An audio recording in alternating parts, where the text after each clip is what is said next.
इतनी हाइट पे air traffic controller ने बोला था और जिस रास्ते पे नहीं है। तो ये तो वर्टिकल हो गया। हॉरिजेंटल मतलब अगल बगल में निकलना है तो कितना सेपरेट, तुम्हारे ऊपर से कजाक एयरलाइन जाएगी तो इसको कह दिया 14,000 पे। टीकास सिस्टम नहीं था, टीकास सिस्टम जो रहता तो दोनों पायलट को ऑटोमेटिक बता देता कि भाई तुम ऊपर जाओ तुम नीचे जाओ। रेडियो में बात करते भाई तू ऊपर जाओ तू नीचे जाओ, सोचा 25 सेकंड टाइम में दूसरे लड़ा लेगा अपना यहाँ चाहता है। अगर ये नहीं रहेगा तो हमेशा दुर्घटना होगी। 1996 में दिल्ली के पास चरखी दादरी में 2 जहाज आपस में टकरा गए थे जिसमें सभी लोगों की मृत्यु हो गई थी। तो ये टीकेएस का फुल फॉर्म क्या होता है? Traffic collision avoidance system, TKS. इसी को हम लोग एकेएस भी कहते हैं। ये क्या होता है? Airborne collision avoidance system, AKS या टीकेएस कहते हैं। ये क्या चीज होता है, कैसे काम करता है समझिए। देखिए जब 2 जहाज आपस में एक पास से गुजरते हैं तो उनके बीच में कम से कम 1000 फीट की दूरी होनी चाहिए, 1000 फीट की दूरी होनी चाहिए। ऊपर नीचे में ये डिस्टेंस ऊपर नीचे में इतना ऊपर से निकल जाएंगे तो कोई खतरा नहीं है। तो ये तो वर्टिकल हो गया। हॉरिजेंटल मतलब अगल बगल में निकलना है तो कितना सेपरेशन रखना है? तो अगर अगल बगल में निकलना है तो 14 किलोमीटर के रेडियस में कोई दूसरी जहाज नहीं आनी चाहिए। यानी 14 किलोमीटर के रेडियस से इसको बचा लीजिए और 14 किलोमीटर के रेडियस से इससे इसको बचा लीजिए, तो ये हॉरिजेंटल भी क्रॉस कर सकते हैं। टीकेएस इसी डिस्टेंस को मेंटेन रखने में हेल्प करता है। अगर ये रेडियस कम होगा तो वो वार्निंग देने लगेगा, अगर ये पास आने लगेंगे तो दोनों प्लेन को वार्निंग देने लगता है टीकेएस सिस्टम। अब ये कैसे काम करता है उसको एक एक करके समझते हैं। टीकेएस का एंटीना जो होता है वो ये एस बैंड वेव को छोड़ता है। TKS antenna S band wave को छोड़ता है। इस पे लिखा होता है डू नॉट पेंट, पेंट नहीं कीजिएगा वरना वेव ही नहीं निकल पाएगा इसको। ये ऊपर नीचे भी स्कैन करता है, इसलिए फ्यूजलार्ज के ऊपर और नीचे 2 एंटीना लगाया जाता है। फ्यूजलार्ज जहाज के मेन हिस्सा को फ्यूजलार्ज कहते हैं जिसमें पायलट और पूरे पैसेंजर बैठे रहते हैं। वो पूरा का पूरा हिस्सा हो गया फ्यूजलार्ज हो गया और ये विंग्स हो गया, पीछे स्टेबलाइजर हो जाते हैं। तो पूरे जहाज में यही सिस्टम होता है। तो 2 ठो लगे होते हैं, एक फ्यूजलार्ज के ऊपर जो ऊपर के एरिया को स्कैन करता है, एक फ्यूजलार्ज के नीचे जो नीचे के टोटल एरिया को स्कैन करते रहता है। ये अपने अगल बगल यानी हॉरिजेंटली ये 40 नॉटिकल मील के एरिया को स्कैन कर लेता है कि इस एरिया में कोई दूसरी जहाज तो नहीं है, और ऊपर नीचे 10,000 फीट के एरिया को स्कैन कर लेता है कि इस एरिया में कोई जहाज तो नहीं है। अगर रहेगा तो दोनों जहाज एक दूसरे को इन्फॉर्म कर देंगे कि कौन कितने डिस्टेंस पे है, किस डायरेक्शन में जा रहा है, टकराने की तो संभावना नहीं है। अगर हवा में 2 जहाज पास आने लगते हैं, लगभग 40 नॉटिकल मील के एरिया में आ जाते हैं यानी टीकेएस के रेंज में आ जाते हैं, तो टीकेएस में लगा कंप्यूटर ये गणना करता है कि ये दोनों जहाज कहां जाकर टकराएंगे। जिस पॉइंट पर इनके टकराने की संभावना होती है उस पॉइंट को closest point of approach, closest point of approach यानी CPA कहा जाता है। तो क्लोजेस्ट पॉइंट ऑफ अप्रोच से दूर रहना चाहिए, वरना ये वो जगह होता है जहां दोनों की टकराने की संभावना होती है और कितने मिनट बाद टकरा जाएंगे ये कैलकुलेशन टीकेएस का कंप्यूटर कर देता है और इसके बाद वो वार्निंग देने लगता है। अगर ये 40 नॉटिकल मील दूर है इंट्रूडर, 2 जहाज आपस में एक दूसरे को इंट्रूडर कहते हैं, इसके लिए ये जहाज इंट्रूडर है और इस जहाज के लिए ये जहाज इंट्रूडर है, यानी आपस में टकरा सकते हैं। अगर डिस्टेंस ज्यादा है कोई दिक्कत नहीं, अगर काफी पास आ गया तो ट्रैफिक एडवाइजरी जारी की जाएगी, ओरल वार्निंग दिया जाएगा कि सावधान रहो दोनों पायलट, और अगर बहुत पास आ जाएगा तो रिवोल्यूशन एडवाइजरी जारी किया जाएगा, यानी एक को कहा जाएगा ऊपर जाओ, दूसरे को कहा जाएगा नीचे जाओ। यानी ट्रैफिक एडवाइजरी और रिवोल्यूशन एडवाइजरी ये दोनों कब होता है? अगर बहुत पास आ गया तो रिजोल्यूशन एडवाइजरी जारी की जाएगी, थोड़ा दूर है तो ट्रैफिक एडवाइजरी जारी की जाएगी। अब इसमें समझते हैं, देखिए ये ट्रायंगुलर शेप है, ये जहाज है जिसके अंदर ये टीकेएस सिस्टम लगा हुआ है और ये इसके लिए इंट्रूडर है। इंट्रूडर यहाँ डायमंड शेप में बना है, खोखला है, इसका मतलब ये 40 नॉटिकल मील से दूर है, यानी इससे डरने की कोई जरूरत नहीं है। खोखला डायमंड मतलब 40 नॉटिकल मील से दूर है। यहाँ प्लस साइन का मतलब होता है कि ये जहाज हाइट में भी ऊंचा पे है, दूरी भी है और हाइट भी ऊंचा है, इसलिए इससे घबराने की जरूरत नहीं है। लेकिन भाई उसको किधर जाना है इसको थोड़ी पता है, इसलिए उस पर ध्यान रखना भी जरूरी होता है यहाँ पर। अब देखिए यहाँ पर ये इंट्रूडर जो है इसका तो जो डायमंड था वो पूरा भर गया, कलर्ड हो गया, कलर्ड हो गया, इसका मतलब ये पास आ चुका है और 6 नॉटिकल मील के पास आ चुका है, यानी इससे जुड़ा कुछ ना कुछ तांडव करने वाला, इससे बचने की जरूरत है। और माइनस दिखा रहा है, इसका मतलब पास है लेकिन नीचे है, पास में आ चुका है लेकिन हाइट नीचे है।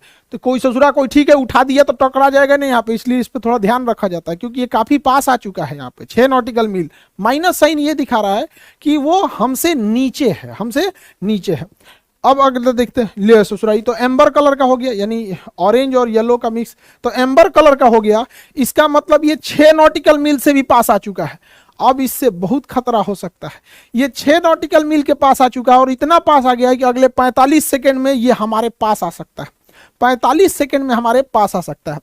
अभी ये प्लस साइन दिखा रहा है। प्लस साइन का मतलब ये है कि ये जहाज जो इंट्रूडर है हमसे हाइट पर है और 45 सेकेंड की दूरी पर है, 6 नॉटिकल मील से कम दूरी है। प्लस साइन ये दिखा रहा है कि अभी ये हाइट पे है, लेकिन दिक्कत ये क्या है कि इसमें एक नीचे की ओर तीर बना है, यानी हाइट पर है लेकिन उस ससुरा नीचे की ओर आ रहा है। इसका मतलब कोलिजन की संभावना बढ़ गई और यह कोलिजन 45 सेकंड के अंदर हो सकता है। इस कंडीशन में यहाँ ट्रैफिक लिख के आता है जिसे टीए बोलते हैं और ओरल वार्निंग दिया जाता है कि अब सावधान होइए, कोई ना कोई आपको एक्शन लेना होगा वरना 45 सेकंड के अंदर कोलिजन हो जाएगा। और अगर यही रेड कलर में कन्वर्ट हो गया, रेड कलर मतलब अब एकदम खतरनाक कंडीशन हो गया है, वो 6 नॉटिकल मील से भी एकदम पास आ चुका है और अगले 25 सेकंड में कोलिजन हो जाएगा। 25 सेकंड में कोलिजन हो जाएगा। अब एकदम रेडी रहिए। इस कंडीशन में टीका सिस्टम रेजोल्यूशन एडवाइजरी जारी करेगा, यानी अब आपको वार्न नहीं करेगा, आपको एक्शन लेने के लिए कहेगा। किसी एक को कहेगा ऊपर जाओ और दूसरे को कहेगा नीचे जाओ, एक को ऊपर एक को नीचे जाने को कहेगा। टीका सिस्टम अगर एक को कहता है कि तुम ऊपर जाओ तो ठीक इसी समय इसका टीका सिस्टम इसको कहता है नीचे जाओ। इसमें पायलट को कंफ्यूज होने की जरूरत नहीं रहती है, वरना अगर ऐसे रेडियो में बात करते भाई तू ऊपर जाओ तू नीचे जाओ, सोचा 25 सेकंड टाइम है, दूसरे लड़ा लेगा अपना यहाँ पे। इसलिए डायरेक्ट ये इसको अगर बता दिया कि ऊपर जाओ तो कंफर्म इसका अपोजिट इसको बताएगा नीचे जाओ। जिसको बोलता है ऊपर जाओ उसके ऊपर इस टाइप का शेप बनता है। ये जो नेविगेशन डिस्प्ले है यहाँ पे तो वार्निंग देगा और ये प्राइमरी फ्लाइट डिस्प्ले पीएफडी इस पे जो बताता है इस शेप में बन जाएगा, यानी इसको क्लाइंब करना है, इसको क्लाइंब करना है। और जिसको नीचे जाना है उसमें इस शेप की आकृति बनेगी, यानी इसे डिसेंट करना है, डिसेंट नीचे। जहाजों को मिड एयर कोलिजन से बचाता है। बादलों के पीछे कभी कभी पहाड़ छुपे होते हैं, तो बादल के अंदर पायलट घुस जाता है, उसको लगता है कि नहीं हम तो क्रॉस कर जाएंगे, लेकिन पहाड़ पे जाके क्रॉस कहां से करे, लड़ जाएगा। ऐसे पीआईए की जहाज, पाकिस्तानी इंटरनेशनल एयरलाइन की जहाज जब काठमांडू एयरपोर्ट के पास स्टेप डिसेंड कर रही थी तो बादलों के बीच में पहाड़ था, उसी से वो टकरा गई थी। तो इस सिस्टम में भी काफी हेल्प करता है। यहाँ पर इससे निकलने वाला रडार जो होता है पता कर लेता है कि आगे अगर कोई जोग्राफिकल टेरेन का मतलब होता है कि कोई पहाड़ी वगैरह तो नहीं है, नेचुरल रुकावट को हम टेरेन कहते हैं, और अगर वो टेरेन रहता है आगे कोई पहाड़ रहता है तो वार्निंग जारी करने लगता है कि टेरेन करके वार्निंग जारी करेगा और कहेगा पुल अप, उठाओ जहाज को। Caution, terrain, pull up। इस प्रकार ये किसी भी पहाड़ पर्वत से भी टकराने से रोक लेता है। जब टीके सिस्टम नहीं था तो जहाजों में टकराने की संभावना बहुत थी, और ऐसा नहीं है कि पहले जहाज हवा में टकराए नहीं है, बहुत सारे जहाज टकराए, चाहे वो डीएचएल की जहाज हो या सेस्ना हो, पैसेंजर जहाज से टकरा गई, या भारत के चरकी दादरी यानी दिल्ली के पास जहाज टकरा गई। पहले क्या होता था कि पायलट के पास टीके सिस्टम नहीं होता था, तो जो एयर ट्रैफिक कंट्रोलर होता था एटीसी, इसके रडार में दिखता था कि दो जहाजें आपस में पास तो आ गई हैं क्या, तब ये एगो को कहता था तुम ऊपर जाओ जी, तुम नीचे जाओ। अब इसी में देर हो जाता था, कौन ऊपर जाओ कौन नीचे जाओ, इसी में टकरा जाते थे। तो टीके सिस्टम का होना बहुत जरूरी है। 1996 में 12 नवंबर 1996 में दिल्ली के पास चरकी दादरी में दो जहाज टकरा गए, और ये टकराया था कजाक एयरलाइंस के पायलट के बेवकूफी की वजह से। वहां घोंचू था ससुराऊ। देखिए क्या है, दिल्ली एयरपोर्ट से एक जहाज उड़ान भरती है सऊदी एयरलाइंस, और ये उड़ान भरती है दिल्ली एयरपोर्ट से, और इसी समय दिल्ली एयरपोर्ट पे कजाकिस्तान से जहाज लैंड होने के लिए आ रहा होता है। उसका नंबर होता है कजाक एयरलाइन का 1907। तो ये दोनों आ रहे होते हैं।